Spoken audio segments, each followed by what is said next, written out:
amigos, sejam mais uma vez bem-vindos ao canal para o terceiro e último vídeo da nossa pequena série Autismo e Espiritualidade.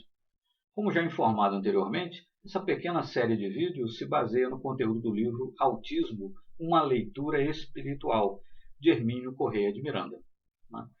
Esses pequenos vídeos, essa pequena série, tem por propósito chamar a atenção para a obra, apresentar, ainda que muito resumidamente, em apertada síntese, as proposições de Hermínio Corrêa de Miranda nas suas hipóteses, suas proposições no que diz respeito à explicação de como o espírito interfere, digamos assim, atua sobre o perispírito e como o mesmo pode atuar sobre o corpo físico de forma tal a estabelecer uma correlação entre o transtorno do espectro autista e as encarnações passadas, enfim, as questões espirituais e perispirituais, tá certo?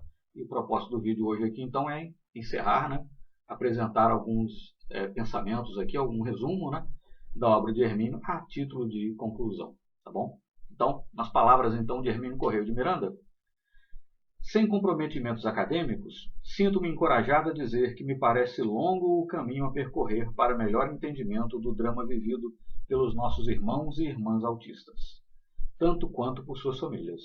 Insisto e voltarei sempre a reiterar esse entendimento, que a abordagem mais ampla que o Dr. Sachs deseja e que os fatos exigem continuará na dependência de uma visão espiritual que a ciência ainda não está disposta para assumir, nem preparada para fazê-lo. Ele faz referência aqui ao neurologista Oliver Sacks, a sua obra, mas enfim, chama a atenção mais uma vez para o fato de que, sem levarmos em conta a componente espiritual, o entendimento apropriado de certas doenças e problemas, enfim, tanto físicos quanto mentais, nesse caso estamos a falar do autismo, sem levar em conta essa componente espiritual, um verdadeiro entendimento não é possível, não será possível.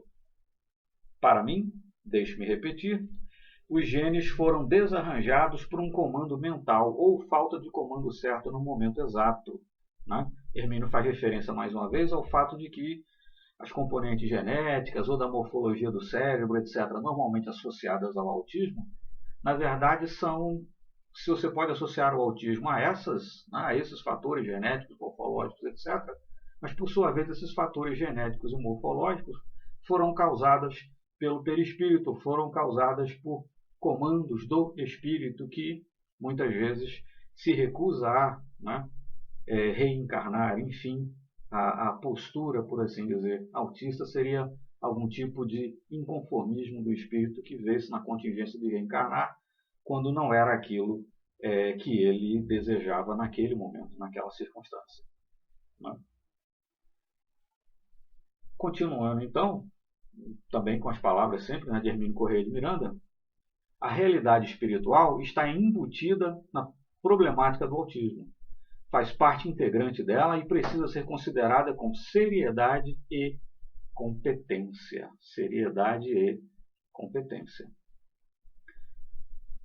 A rejeição à vida, ou, mais especificamente, a reencarnação, seria, portanto, uma das explicações para o desencadeamento do autismo. Não creio, contudo, que seja a única. Rejeição pressupõe deliberação consciente, livre escolha, opção meditada. E, portanto, extremamente difícil de ser modificada ou revertida depois que a entidade se instala num corpo material que não desejou para viver uma existência igualmente indesejada. Há que se considerar, em paralelo, a alternativa da incapacidade mental e emocional para organizar um corpo sadio e operacionalmente adequado.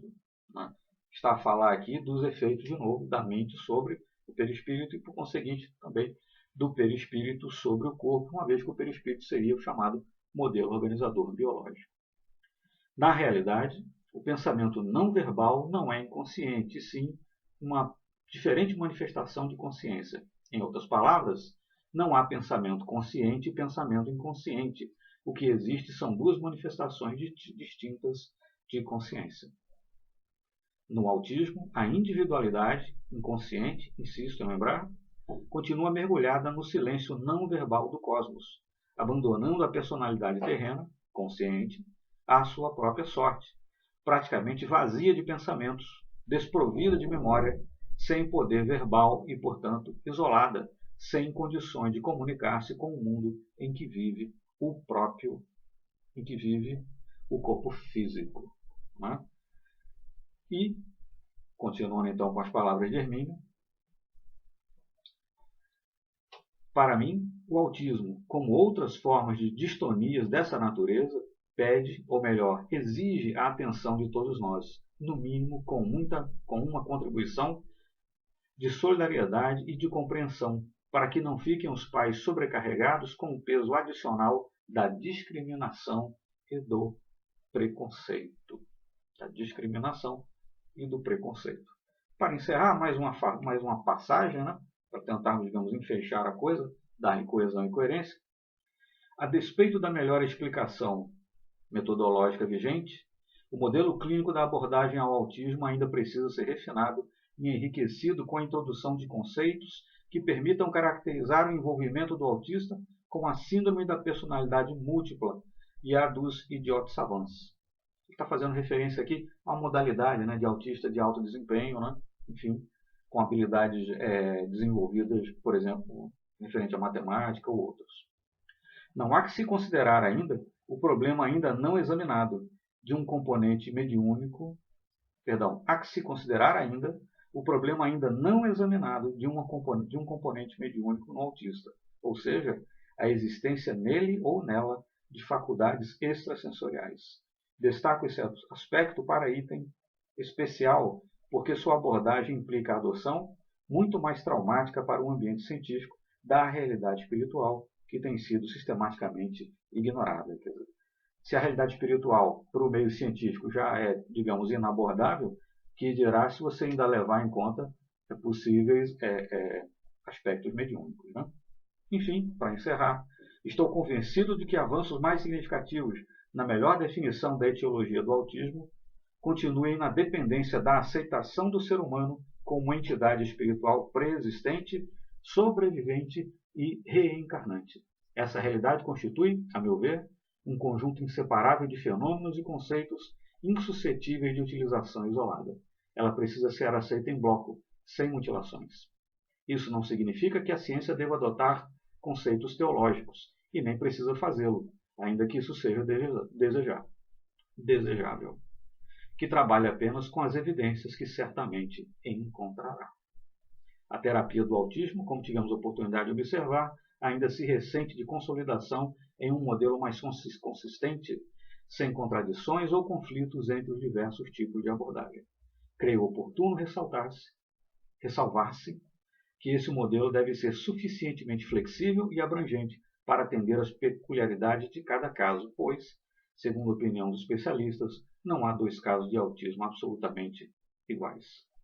Mas, enfim, meus amigos, muito obrigado. Então, esse é o final da nossa pequena série. Recomendo fortemente a leitura do livro. Muito obrigado. Se inscreva no canal, porque são os parâmetros que o YouTube utiliza para dar relevância, né, ao nosso conteúdo, para que consigamos divulgar mais e melhor a doutrina dos espíritos. Muito obrigado. Até o próximo vídeo.